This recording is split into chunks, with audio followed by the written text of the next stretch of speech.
मध्य प्रदेश की 100% सही खबरें देखने के लिए एक छोटा सा लाइक सब्सक्राइब कर दीजिए और इस वीडियो को पूरा जरूर देखिए। मध्य प्रदेश में विधानसभा चुनाव से पहले शुरू हुई लाडली बहना योजना में महिलाओं को 3,000 रुपए देने की मांग को लेकर विपक्ष लगातार सरकार को घेर रहा है। वहीं मुख्यमंत्री डॉक्टर मोहन यादव का कहना है कि सरकार अब बहनों को लखपति दीदी बनाने की दिशा में काम कर रही है। मुख्यमंत्री डॉक्टर मोहन यादव ने भरी मीटिंग में 4 अफसरों को सस्पेंड कर दिया। इनमें रीवा के तहसीलदार, मौगंज नगर पंचायत के सीएमओ और सब इंजीनियर भी शामिल हैं। सीएम ने कहा कि जो काम करना है उसमें देरी बर्दाश्त नहीं।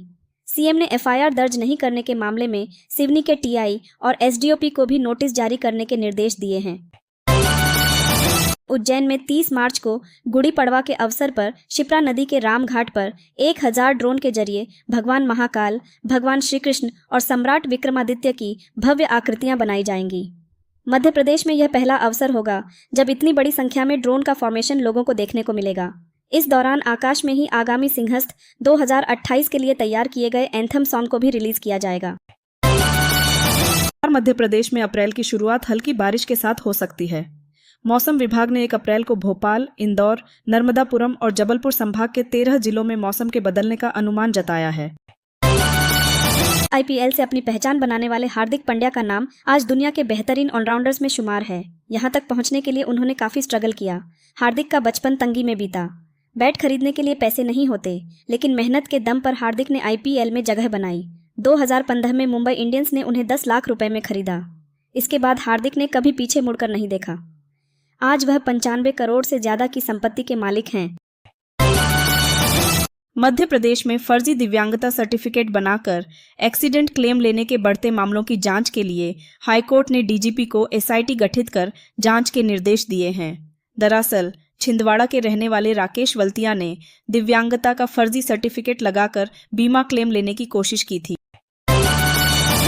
फर्जी बैंक गारंटी के आधार पर शराब ठेके के आवंटन को लेकर ईओडब्ल्यू की रीवा इकाई ने एफआईआर दर्ज की है। ईओडब्ल्यू ने इसमें तत्कालीन जिला आबकारी अधिकारी, सहकारी केंद्रीय बैंक मर्यादित और 5 शराब ठेकेदारों को आरोपी बनाया है। ब्रांच मैनेजर ने बगैर 15 करोड़ 32 लाख 23,440 रुपए की 10 बैंक गारंटी जारी की थी। इलेक्ट्रिक 2 व्हीलर बनाने वाली कंपनी ओला इलेक्ट्रिक के शोरूम्स पर देश भर में चल रही कार्रवाई के बीच मपीयर में भी सर्च शुरू हो गई है। नियम है कि हर शोरूम के लिए संबंधित आरटीओ से अलग ट्रेड लाइसेंस लेना जरूरी है। इसके बाद भी प्रदेश भर में करीब 250 शोरूम बगैर ट्रेड लाइसेंस के चलाए जा रहे हैं। मुख्यमंत्री डॉक्टर मोहन यादव ने शुक्रवार को समाधान ऑनलाइन में लापरवाही बरतने वाले 20 अधिकारी कर्मचारियों पर कार्रवाई के निर्देश दिए। इनमें निलंबन और कारण बताओ नोटिस जारी किए गए हैं। सीएम ने पेयजल आपूर्ति में गड़बड़ी करने वाले ठेकेदारों पर जुर्माना लगाने के भी आदेश दिए। बैठक में मुख्य सचिव अनुराग जैन, एसीएस डॉ राजेश राजौरा सहित वरिष्ठ अधिकारी मौजूद थे। सभी जिलों के कलेक्टर और एसपी भी ऑनलाइन जुड़े। इंदौर सराफा बाजार में सोने ने नई रिकॉर्ड ऊंचाई दर्ज की है। शुक्रवार को सोना कैडबरी 700 रुपए की बढ़त के साथ 90,007 रुपए प्रति 10 ग्राम पर पहुंच गया। चांदी में भी जबरदस्त तेजी देखी गई। चांदी चौरसा 1100 रुपए बढ़कर 1,11,000 रुपए प्रति किलो पर कारोबार कर रही है। ग्वालियर में पैरा कमांडो, स्पेशल कमांडो के चयन के लिए मुरार कैंट भर्ती कार्यालय में शारीरिक परीक्षण किया गया। मुरार स्थित सेना की छावनी में आधी रात को अग्निवीर सेवा में चयनित अभ्यर्थियों को बुलाया गया था। बता दें कि देश के लिए बड़े और गोपनीय अभियानों जैसे सर्जिकल स्ट्राइक आदि की जिम्मेदारी पैरा कमांडो के कंधों पर होती है। लखनऊ में 18 मार्च की रात बिना नंबर प्लेट वाले ऑटो से ड्राइवर ने महिला को किडनैप कर उसका मर्डर कर दिया था। वारदात के 10 दिन बीत गए, लेकिन लखनऊ में बिना नंबर प्लेट के ऑटो और ई रिक्शा बेलगाम दौड़ रहे हेम पुलिस ने सीएम योगी के आदेश को भी दरकिनार कर दिया है। अब तक न कोई चौकसी बढ़ी, न ही कोई चेकिंग अभियान चलाया जा रहा है। लखनऊ के निजी अस्पताल के डॉक्टर पर ऑपरेशन के दौरान महिला के पेट में कैंची छोड़ने का आरोप लगा है। शहर के इंदिरा नगर निवासी अरविंद पांडेय के मुताबिक 17 साल पहले इंदिरा नगर के एक निजी अस्पताल में उनकी पत्नी ने बच्चे को जन्म दिया था। सर्जरी के दौरान डॉक्टर ने पेट में ही कैंची छोड़ दी थी। बुरहानपुर के खकनार क्षेत्र में पांगरी मध्यम सिंचाई परियोजना के प्रभावित किसानों के लिए राहत भरी खबर है। 3 साल के लंबे संघर्ष के बाद अब किसानों को 17 लाख रुपए प्रति हेक्टेयर की दर से मुआवजा मिलेगा। इस परियोजना में 300 किसानों की 287 हेक्टेयर जमीन डूब क्षेत्र में आ रही थी। पहले पंचायत द्वारा 10 लाख प्रति हेक्टेयर मुआवजा तय किया गया था, जिसका किसानों ने कड़ा विरोध किया।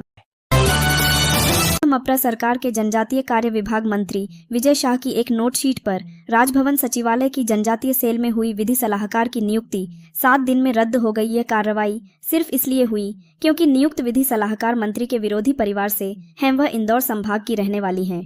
इसका खुलासा तब हुआ जब शुक्रवार को उनकी नियुक्ति रद्द करने का आदेश जारी किया गया। आदेश के तुरंत बाद राजभवन सहित अन्य सभी संबंधित विभागों को इसकी सूचना भेज दी गई। मंडला के एक स्कूल में 48 बच्चों को ईसाई धर्म की शिक्षा दी जा रही है। इसका खुलासा तब हुआ जब मध्य प्रदेश बाल अधिकार संरक्षण आयोग के सदस्य स्कूल की जांच करने पहुंचे। यहां बच्चों के धर्मांतरण की कोशिशें की जा रही थीं। फर्जी बैंक गारंटी के आधार पर शराब ठेके के आवंटन को लेकर ईओडब्ल्यू की रीवा इकाई ने एफआईआर दर्ज की है। ईओडब्ल्यू ने इसमें तत्कालीन जिला आबकारी अधिकारी, सहकारी केंद्रीय बैंक मर्यादित और 5 शराब ठेकेदारों को आरोपी बनाया है। ब्रांच मैनेजर ने बगैर 15 करोड़ 32 लाख 23,440 रुपए की 14 बैंक गारंटी जारी की थी। अपात्र नर्सिंग कॉलेजों के छात्रों को 1 महीने के भीतर योग्य सूटेबल कॉलेजों में ट्रांसफर किया जाए। इससे छात्रों का भविष्य सुरक्षित रहेगा। हाई कोर्ट की स्पेशल बेंच ने नर्सिंग फर्जीवाड़े से जुड़े मामले में यह निर्देश दिए हैं। एसोसिएशन के अध्यक्ष विशाल बघेल की जनहित याचिका पर सुनवाई करते हुए जस्टिस संजय द्विवेदी और जस्टिस अचल कुमार पालीवाल ने यह आदेश दिए। खरगोन के स्टेडियम मैदान पर खेले गए संभागीय लेदर बॉल T20 रात्रिकालीन निरंजन ट्रॉफी क्रिकेट टूर्नामेंट के फाइनल में अचीवर एकेडमी बड़वाह ने एसएसए एकेडमी खरगोन को 75 रनों से हरा दिया। बड़वाह ने पहले बल्लेबाजी करते हुए 20 ओवर में 7 विकेट खोकर 159 रन बनाए। खरगोन के कृष्णा और विनोद ने 2-2 विकेट लिए। वीरेंद्र और नितिन को 1-1 विकेट मिला। सतना के आदर्श नगर नई बस्ती स्थित पोस्ट मैट्रिक एससी छात्रावास में अव्यवस्थाओं से परेशान छात्रों ने शुक्रवार देर रात कलेक्टर बंगले के सामने धरना दिया। आधी रात करीब 12 बजे छात्र कलेक्टर बंगले के गेट पर पहुंचे और भोजन की खराब गुणवत्ता, शोषण और प्रशासन की लापरवाही को लेकर विरोध जताया। भोपाल के हबीबगंज रेलवे क्रॉसिंग पर बने मेट्रो के स्टील ब्रिज की लॉट टेस्टिंग शुरू हो गई है। शुक्रवार रात को रेत से भरी बोरियों से लदी 2 मेट्रो ट्रेन ब्रिज के ऊपर खड़ी कर दी गई। इन बोरियों में 1800 पैसेंजर जितना वजन है। एक्सपर्ट के मुताबिक ये ब्रिज के हेल्थ चेकअप जैसा ही है। शनिवार को दिन भर मेट्रो ब्रिज के ऊपर ही खड़ी रहेगी। अशोकनगर स्टेशन पर चलती ट्रेन में चढ़ते समय एक किशोरी का पैर फिसलने से वो ट्रेन और प्लेटफॉर्म के नीचे फंस गई। सामने खड़े जीआरपी जवान ने पकड़कर उसे सूझबूझ से बाहर निकाला। किशोरी की जान बच गई। इस पूरी घटना का वीडियो सामने आया है। रीवा के टीआरएस कॉलेज में कुछ छात्राओं ने क्लासरूम में भोजपुरी गानों पर डांस कर रील बनाई। शुक्रवार को सोशल मीडिया पर ये स्कूल यूनिफॉर्म पहनी छात्राओं के रील्स वायरल हो गए। इसके बाद छात्र संगठनों ने विरोध जताया और कॉलेज प्रशासन से कार्रवाई की मांग की।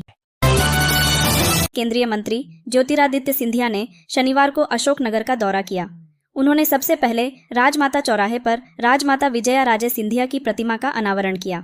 सिंधिया ने कहा कि यह अशोकनगर के लिए एक महत्वपूर्ण दिन है। उन्होंने राजमाता के योगदान को याद करते हुए बताया कि उन्होंने महिला सशक्तिकरण को बढ़ावा दिया। इंदौर में 2 साल पहले हुए बावड़ी हादसे की यादें आज भी लोगों के जहन में ताज़ा हैं। 30 मार्च 2003 को नवरात्रि के दौरान 40 साल पुराना स्लैब टूट गया था। इस पर हवन कर रहे 100 से ज्यादा लोगों में से 36 की मौत हो गई थी।